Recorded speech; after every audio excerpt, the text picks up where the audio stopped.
우크라이나 전황으로 연결된 무장 반란.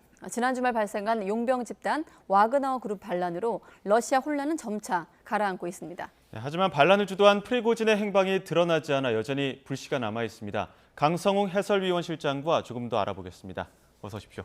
네, 군사 반란이냐 쿠데타냐라는 개념으로 시작했던 이번 군사 반란. 기사에 등등했던 프리고진의 반란이 결국 하루 만에 제압이 된 거죠. 네, 그 이후로 며칠 오늘까지 상황을 보면 네. 어느 정도 가라앉은 것 같습니다. 그렇지만 이제 조금 전에 말씀하신 것처럼 프리고진, 이 어떤 반란을 주동한 이 프리고진이 지금 어디 있는지 정확히 모르기 때문에 네. 이 부분은 좀 불씨로 남아 있다고 볼 수 있고요. 그 다음에 이제 이걸 확실히 좀 제압을 했다고 보는 이유가 네. 푸틴 대통령이 이제 대국민 연설도 했고요. 그 다음에 이제 그 안보 국방 관련 기관장 회의를 열었습니다. 그리고 거기에 이제 쇼이구 장관, 국방장관이 과연 해임이 될 것인가 이렇게 이제 관심이 있었는데 반란의 조건이었죠, 그죠? 그렇죠. 네. 그러니까 분명한 조건은 배경이었다고 아니었지만 예. 어느 정도 그게 받아들여지지 않았을까 이렇게 네. 생각을 생각을 했는데 그걸 왜냐하면 그걸로 이제 문제를 제기했기 때문이죠. 네. 그런데 이제 그 사람이 다시 회의에 참석함으로써 이 사람은 다시 신임을 받은 것 아닌가 이런 이제 분석이 가능할 것 같습니다. 네. 애초 합의에서는 프리고진이 벨라루스로 가는 걸로 돼 있었는데 지금까지는 행방이 묘연한 거 보면 아직 가진 않은 것 같습니다. 그렇습니다. 이제 기사를 찾아보니까 예. 그 SNS에 주로 이제 러시아에서 많이 쓰는 SNS 보면 저도 한번 찾아봤더니 네.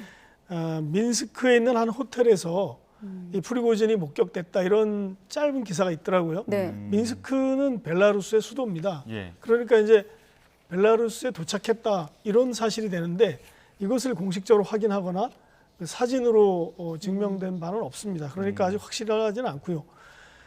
그리고 이제 24일 토요일, 우리 시각으로 토요일인데 그때 이 프리고진이 로스토프라는 그 이제 점령지는 아니지만 거기 주둔했던 데서 밤에 늦게 이제 그 차를 타고 떠나는 장면이 있지 않습니까?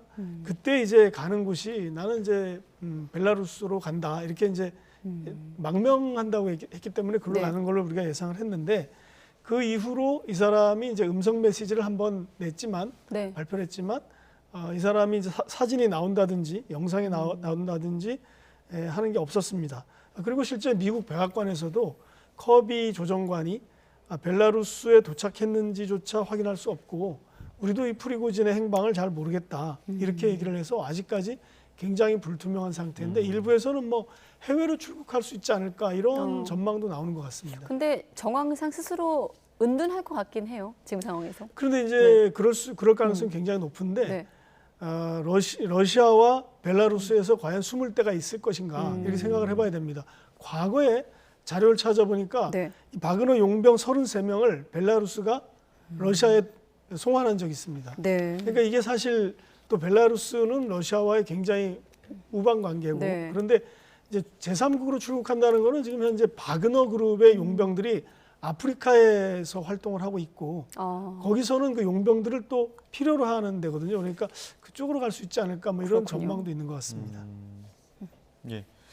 푸틴 대통령 그 약속했던 거랑 달리 또 프리고진을 계속 조사할 것이다 이런 얘기도 나오더라고요. 원래는 조사도 없이 그냥 프리고진은 벨라루스 맞습니다. 가는 걸로 돼 있었는데. 그 조사하지 않을 거라는 거를 사실은 크렘린궁 대변인이 직접 얘기를 했습니다. 네. 이게 이제 형사 입건이 취소될 거다 이렇게 얘기를 했는데 그 다음에 나오는 소식이 이제 검찰에서 나오는 얘기, 러시아 검찰에서 나오는 얘기는 계속 조사할 거다 이런 얘기가 계속 나오고 왜냐면 있고요. 형법에 예. 근거가 있다고 또 하더라고요. 러시아 그렇죠. 그리고 형법에. 사실 네. 이 굉장히 어려운 입장인데 정치적으로 해결된다 하더라도 이 프리고진의 그 용병들이 네. 러시아의 헬기 6대를 격추시켰습니다. 거기 사망자가 10여 명 나오고 또 관제기라는 다른 종류의 비행기도 격추시키고 네. 7대를 격추시켰는데 이게 아무런 사상자가 발생하지 않았으면 모를까 이런 상황에서 러시아도 푸틴 대통령도 그냥 넘어가기는 좀 쉽지 않지 않나 이런 생각도 듭니다.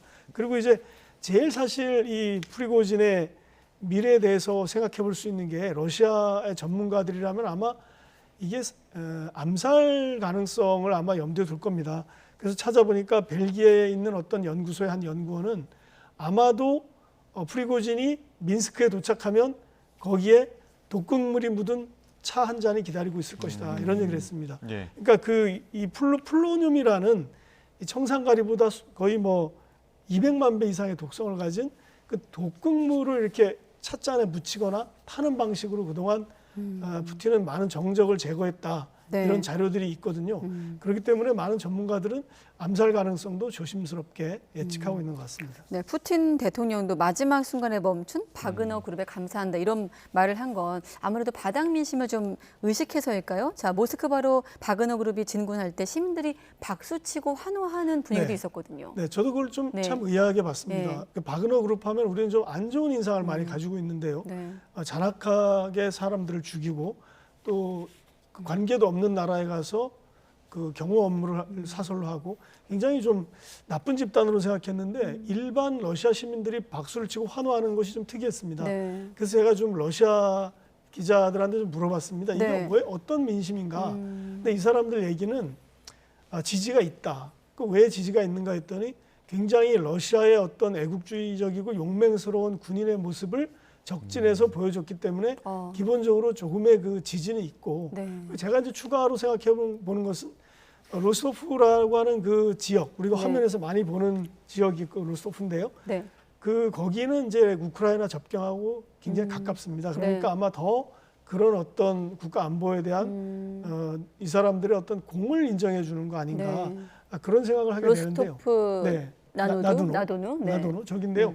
거기 바로 우크라이나에서 바로 나오기 쉬운 곳이거든요. 네. 예. 그렇게 돼 있는데 지금 이제 이 사람들이 과연 어디로 갈 것이냐 해산한 그 용병들이 이게 굉장히 중요한 거거든요. 왜냐하면 무장한 상태였고 네. 탱크도 있었고 뭐 군용차도 있었고요. 이 사람들이 어디로 가냐인데 지금 대체로 이제 푸틴 대통령은 세 가지를 다 허용했습니다.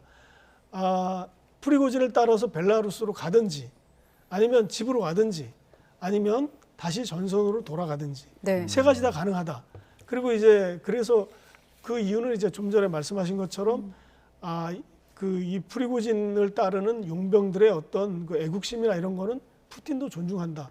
왜냐하면 그 러시아 사람들이 거기에 대한 지지가 있기 때문에 푸틴도 약간 그걸 신경 쓰는 것 같고요.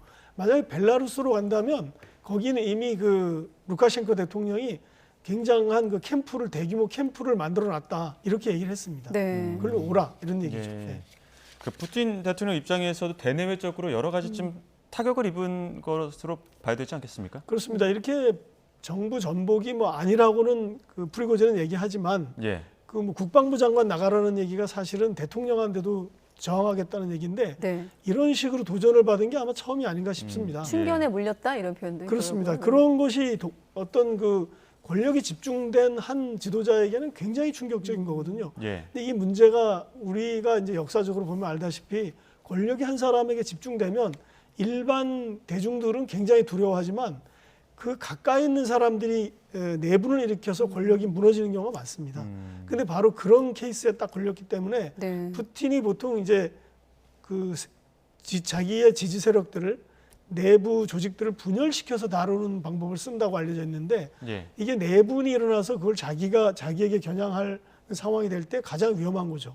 아마 그런 상황을 아마 느꼈을 겁니다. 그래서 예. 아마 굉장히 거기에 가장 치명적인 어떤 문제점을 아마 느꼈을 거고 사실 또 하나 우리가 주목하지 않은 부분은 모스크바가 그렇게 위험에 빠졌을 때 모스크바를 지켜준 사람이 누구냐? 그 사람은 체첸의 어떤 또 이런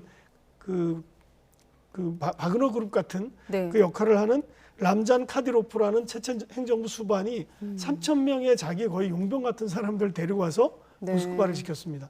이거 어떻게 정규군이 지키지 않고 이렇게 외부에서 용병 성격의 군대가 와서 수도를 지키는지 이런 것도 좀 굉장히 특이한 사실인 것 같습니다. 네, 23년 철권 통치에 금이 갔다 이런 분석인데 외부 요인은 없을까요? 러시아에선 이번 반란에 서방이 개입한 것 아닌가 이런 의심도 갖고 있다고 하던데 어떻습니까? 그렇습니다. 라브로프 외교장관이 직접 그런 얘기를 했더라고요. 네. 반란에 서방의 정보기관이 개입했는지를 조사하고 있다.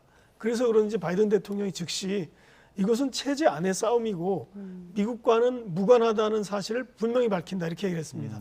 뭐 조금이라도 미국과 연관지어서 이 문제를 내부 싸움이 아니라 외부로 돌릴 경우 미국은 이제 또 다른 논란에 휘말리기 때문에 사실 여부는 우리가 정확히 알 수 없지만 일단은 러시아는 그것을 의심하고 미국은 그것은 절대 아니다 이렇게 얘기를 하고 있고요.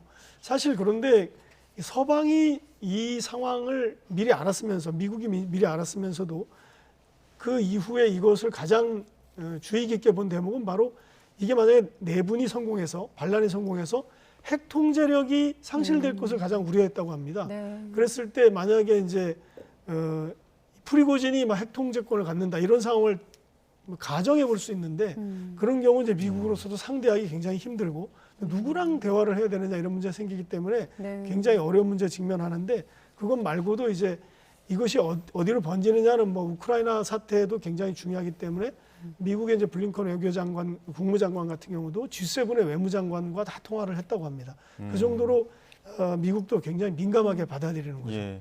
이게 상황이 급박해지면은 나도 모르게 우군을 찾게 되잖아요. 그래서 네. 푸틴 대통령도 주변국 정상이랑 통화를 했다고 하던데 네. 중국이랑은 또 아는 것 같더라고요. 그렇습니다. 굉장히 좀 특이한 대목인데 제일 먼저 통화한 것을 기사를 찾아보니까 튀르키예의 에르도안 대통령하고 통화를 한 것 같습니다. 예. 24일에 통화를 했다고 기사가 나와 있는데 네. 24일이면 사실 이 반란군이 막 이동하는 상황이거든요. 굉장히 긴박한 상황인데 튀르키예와 통화를 했습니다. 근데 굉장히 재밌는 건 튀르키예 대통령이 약간 합리적으로 대응하라, 이성적으로 대응하라 이런 말을 했다고 합니다. 일종의 네. 선긋기인가요? 선긋기 같습니다. 그리고 이제 또 하나는 그건 내정 문제라서 이렇게 말을 했다고 합니다. 그러니까 푸틴 대통령이 그렇게 아주 인기 있는 지도자는 아닌 것 같고요.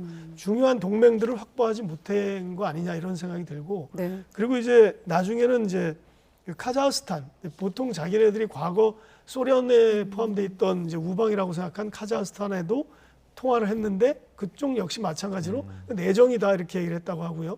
예. 나중에 뭐 이란하고 통화를 했는데 이란 대통령도 그 내정이 아닌가 이렇게 얘기를 했는데 중국의 반응은 중국과는 아예 뭐 통화를 한 적도 없고요. 그날 밤에 제가 보니까 중국 외교부 대변인 대변인 외교부 사이트에 어떤 기자가 이렇게 물어봐서 우리가 답을 하는데 하면서 그건 내정 문제고 평화롭게 해결되기 바란다. 이 정도로 네. 간단히 얘기했다는 거죠. 그러니까 푸틴 대통령이 주변국 정상들에게 그렇게 인기가 있지는 않다 이런 걸 사실 이걸로 느끼게 됐습니다. 그렇군요. 네. 우리가 외교 얘기할 때 북중러 구도로 좀 가끔 보는데 네. 중국은 그런 입장이고 북한도 입장을 내놨는데 어떤 뭐 차이가 있습니까? 어떤가요? 좀 더 분명하게 푸틴 대통령을 지지하는 입장이었습니다.